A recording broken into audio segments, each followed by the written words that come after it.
안녕하세요.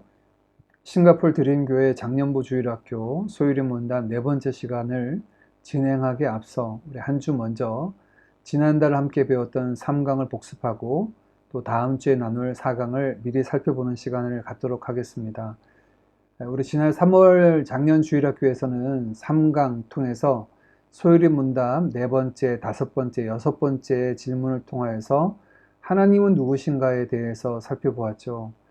하나님은 누구신가에 대해서 살펴보았는데, 그럼 이렇게 하나님을 아는 지식이 우리에게 필요한가라고 하는 부분들,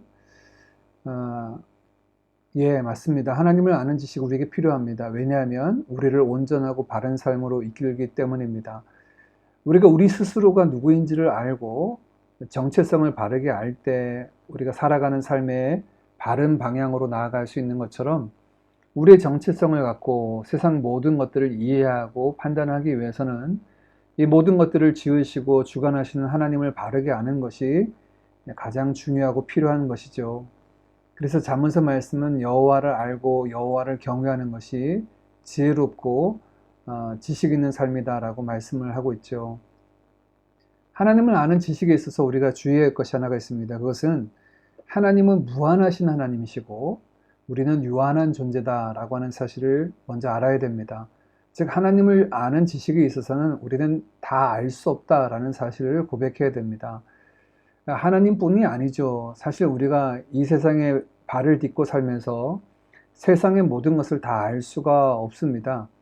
세상 모든 것뿐만 아니고요. 심지어 우리가 살아가고 있는 내가 하고 있는 일이나 전공하는 전공, 공부, 또 심지어 우리 자신에 대해서도 우리는 다 알지 못하죠. 예, 이것이 우리의 한계입니다. 우리는 다 알 수 없는 유한한 존재다. 그렇기 때문에 무한하신 하나님에 대해서도 우리는 다 알 수 없다라고 하는 것들을 먼저 전제해야 합니다. 어떤 분들은 이 하나님을 아는 지식에 대해서 다 알 수 없다라고 하는 말들을 통해서 그러면 불가지론, 우리는 다 알 수 없기 때문에 알 필요가 없다라고 말하는 분도 있는데 그렇지 않습니다. 우리 앞서 살펴봤던 것처럼 하나님을 아는 지식이 필요한 이유는 우리를 바른 삶으로 이끌기 위해서 꼭 필요한 거죠. 다 알 수 없지만 세 번째, 우리가 아는 것은 참됩니다. 우리가 그 모든 것들을 완벽하게 다 알지 못한다 하더라도 또 우리가 아는 것만큼은 참되다 할 수가 있겠죠. 예를 들어서 우리가 살고 있는 이 세상의 정치, 경제, 문화, 사회 모든 것들을 우리가 다 알 수 없습니다. 그렇지만 아는 것들을 향유하는 데 있어서 어려움은 없습니다. 정치 활동, 경제 활동, 또 문화를 향유하고 또 사람들과의 관계를 갖는 데는 어려움이 없죠. 아는 것은 다 알지 못하지만 아는 것만큼은 참되다. 이것도 역시 하나님을 아는 지식에 합당한 것입니다. 하나님을 다 알 수 없지만 하나님께서 우리에게 알려주시는 것을 우리는 힘써 알도록 애써야 하고요. 아는 그 하나님에 대해서는 참되다는 것을 우리는 알 수 있습니다. 하나님을 아는 지식에 관해서 잠언서 9장 10절 말씀은 여호와를 경외하는 것이 지혜의 근본, 출발점이다 라고 얘기하고요. 거룩하신 자, 즉 하나님을 아는 것이 명철이다 라고 말씀을 하고 있습니다. 하나님을 아는 것이 우리에게 필요하다. 그것이 지혜로운 자의 삶이다. 라고 말씀을 하고 있죠. 이제 본격적으로 네 번째, 다섯 번째, 여섯 번째 질문을 통해서 하나님에 대해서 보겠습니다. 첫 번째는 하나님은 영이시다. 라고 하는 네 번째 질문과 답의 내용입니다. 하나님이 영이시다. 라고 얘기할 때 이 영은 사실 사람이 우리가 영혼을 가지고 있는데 그럼 보이지 않는 영혼이 가지고 계신 분이다. 라고 하는 의미는 아니고요. 네, 이때 하나님이 영이시다라고 할 때 영은 하나님은 초월적인 존재이시다라고 하는 거죠. 하나님은 초월적인 존재이시다라고 하는 것들을 보여줄 때 하나님은 영이시다라고 말합니다. 네, 대표적으로 우리가 요한복음 4장 24절에 하나님은 영이시니 예배하는 자가 영과 진리로 예배하라 할 때 영이시다라고 할 때 하나님은 초월자이시기 때문에 세상 모든 것들이 그 하나님을 예배해야 함을 당위성을 이야기하고 있죠. 자, 영이신 하나님에 대해서 우리가 볼 때 하나님이 영이시다라고 이야기할 때 첫 번째 하나님의 그 초월성에 관한 부분들, 이 초월적인 하나님에 대해서 하나님은 성품을 가지고 계시는데요. 하나님은 무한하시고 영원하시고 불변하시다라고 하는 첫 번째 하나님의 성품에 대한 부분을 봤습니다. 영이시기 때문에 가능한 성품인데요. 한계가 없으십니다. 시간적으로는 영원하십니다. 그리고 행하시는 모든 일들은 변함이 없으십니다. 이 무한하고 영원하고 불변하시다라고 하는 하나님의 성품에 대해서 보통 신학적으로는 비공유적 속성, 하나님만 가지고 계신 하나님의 형상으로 우리가 지음받았다고 하더라도 이 성품은 우리가 가질 수 없는 오직 하나님만 가지고 계신 성품이다라고 할 수 있죠. 하나님은 무한하고 영원하고 불변하실 뿐만 아니라 동시에 하나님은 존재하시며 지혜로우시며 능력 있으시며 거룩하고 공의롭고 인자하시고 진실하시다. 이 하나님의 성품은 공유적인 속성, 또 우리도 하나님의 형상인 우리도 가지고 있는 속성이다라고 할 수 있는데, 문제는 우리가 가지고 있는 이 성품과 하나님이 가지고 계신 이 하나님의 성품은 질적으로 차원적으로 큰 차이가 있습니다. 하나님의 존재는 무한하시고 영원하시고 불변하십니다. 하나님의 지혜는 한정이 없고 영원한 지혜고 변함없는 지혜입니다. 하나님의 능력도 마찬가지고요. 그러나 그에 반해 우리는 유한하고 영원하지 않고 가변적인 것들, 한계적인 존재 안에 우리가 살아가고 있죠. 같은 내용일지 모르겠지만 그 질적인 부분에 있어서 하나님이 가지고 계신 성품과 우리가 가지고 있는 성품은 큰 차이가 있다. 네 번째 질문과 답을 보겠습니다. 하나님은 어떤 분이신가? 라고 하는 질문에 소요리문답 네 번째 답은 하나님은 영이신데 그의 존재와 지혜, 능력과 거룩, 공의와 인자와 진실하심이 무한하시고 영원하시고 불변하시다라고 말씀을 합니다. 다섯 번째는 그 하나님이 유일하신 하나님이다라고 하는 부분을 우리가 살펴봤죠. 유일하시다라고 하는 것은 한 분뿐이란 말이죠. 이 얘기는 하나님과 같은 존재가 단 하나뿐이라는 거예요. 이것은 우리가 십계명에 하나님께서 명령하신 것을 알 수 있죠. 나 외에 다른 신을 내게 두지 말라라고 하시는 하나님. 그 말씀은 다른 신이 존재하지 않는다라는 겁니다. 하나님만이 유일하신 경배받으실 유일한 합당한 하나님이시다라고 말씀을 하고 있는 거죠. 이 유일하신 경배받으실 하나님은 살아계신 하나님입니다. 죽은 자의 하나님, 과거의 하나님이 아니라 지금도 살아계신 하나님이고, 또 우리가 보통 말씀할 때 존재하시는 참 하나님, 역사하시는 하나님이다. 살아서 역사하시는 하나님이라는 표현을 말하고 있는데요. 경배받으실 유일한 하나님은 살아계시며 존재하시는 참 하나님, 역사하시는 하나님이시다. 다섯 번째 질문과 답을 보면요. 하나님은 한 분 외에 더 계신가요? 라고 하는 질문에 답은 살아계시고 참되신 하나님은 오직 한 분뿐이십니다. 라고 한 분 하나님이 살아계시고 참되시다 라고 하는 것을 보았죠. 여섯 번째 질문은 삼위일체 하나님에 관한 내용이었습니다. 삼위일체라고 할 때 한 하나님 안에 세 위격이 계시다. 영어로는 이게 person이라고 하는, 우리가 보통 person은 인격을 이야기하고 있죠. 그런데 하나님은 사람이 아니시기 때문에 인격이라고 할 수 없어서 우리가 위격 또는 신격 이런 말을 쓰는데요. 우리는 위격이라고 씁니다. 하나님은 한 분이신데 세 위격이 계시다. 그러니까 지금 우리가 나, 너, 우리라고 구분할 수 있는 인격체가 구분되듯이 하나님에게도 구분되는 세 위격이 계시다라고 성경은 말씀하고 있습니다. 그 세 위격은 권능과 영광에 있어서 equal, 동등하시다, 차별하시지 않다. 우리가 알고 있듯이 이 세 하나님은, 세 위격의 하나님은 성부, 성자, 성령이시죠.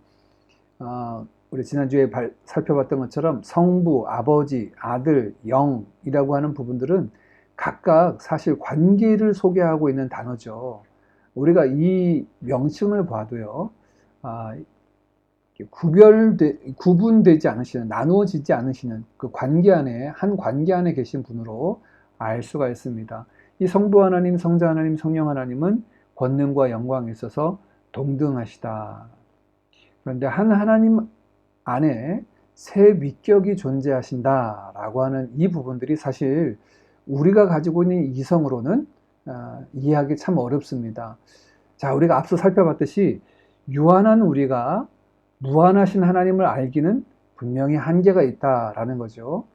예, 그래서 사람들은 이것을 이해하기 위해서 애쓰다가 사실 잘못된 길로 흘러갔죠.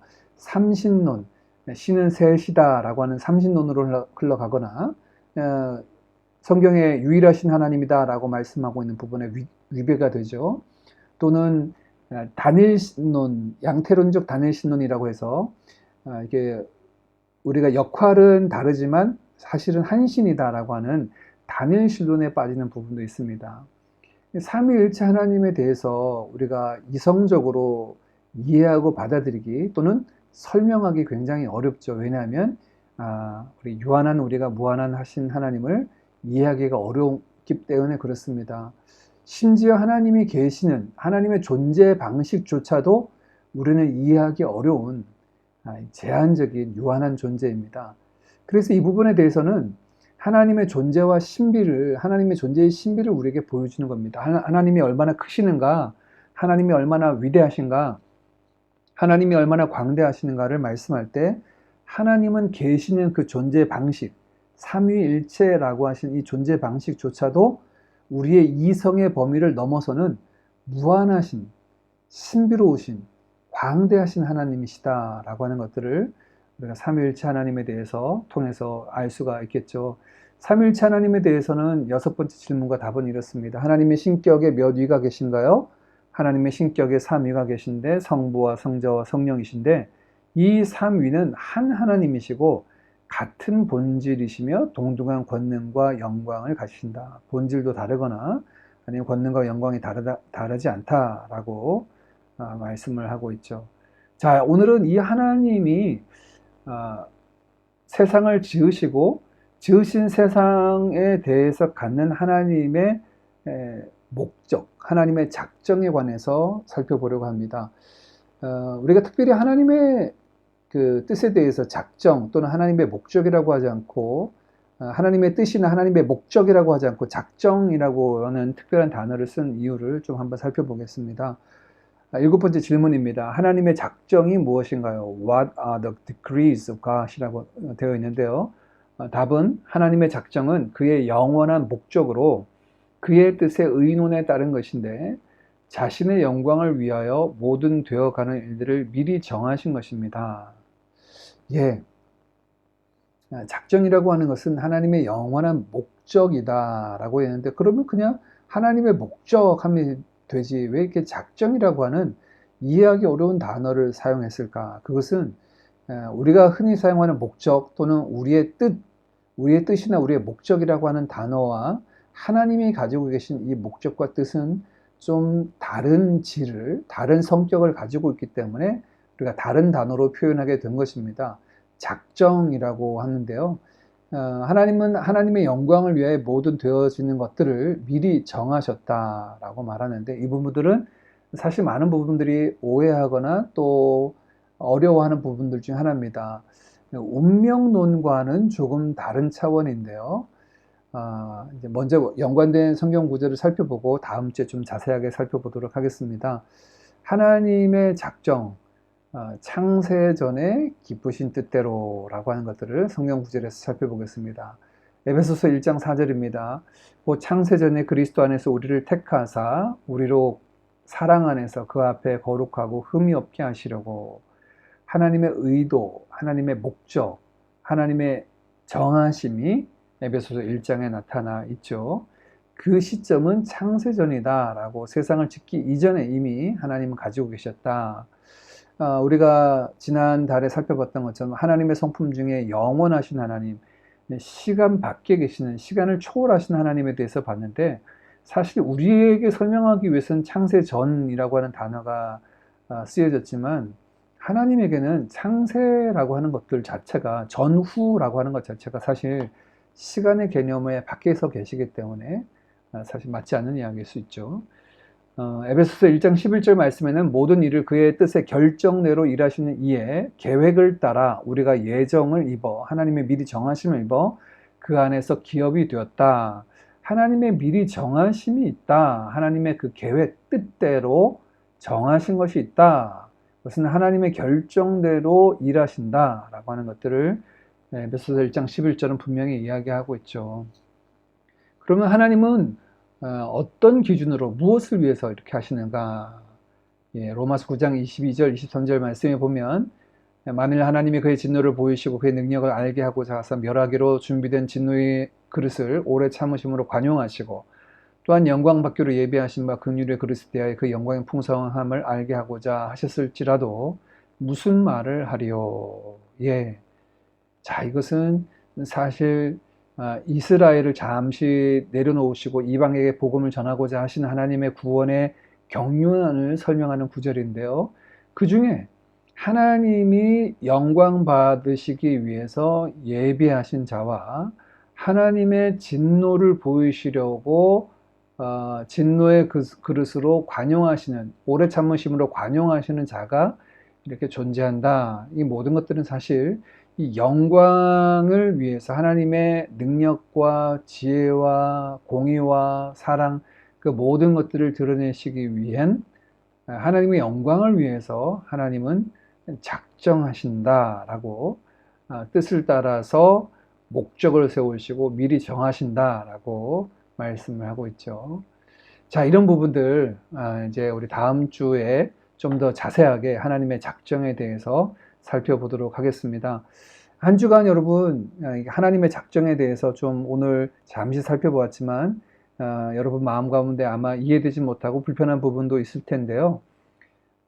중요한 팁 하나를 알려드리자면 이 부분을 이해하기 위해서는 우리는 우리의 이해로 하나님을 우리의 생각과 우리의 마음 가운데 하나님을 우겨 넣지 않고 하나님의 하나님 되심에 대해서 인정하고 고백하고 찬양한다면 이 부분들을 우리가 이해할 수 있게 됩니다. 즉 하나님을 내 이성의 잣대로 재단하지 말고 성경에서 우리 지난달에 살펴보았던 무한하시고 영원하시고 불변하신 참된 하나님, 유일하신 참 하나님, 그 하나님의 하나님 되심에 대해서 우리가 믿고 고백한다면 이 하나님의 작정이라고 하는 것도 우리가 또 이해하고 믿음으로 고백할 수 있게 됨을 저는 경험했습니다. 그렇게 한 주간 여러분 한번 생각해 보시고 곰곰이 생각해 보시고 다음 주에 또 다시 만나도록 하겠습니다. 감사합니다.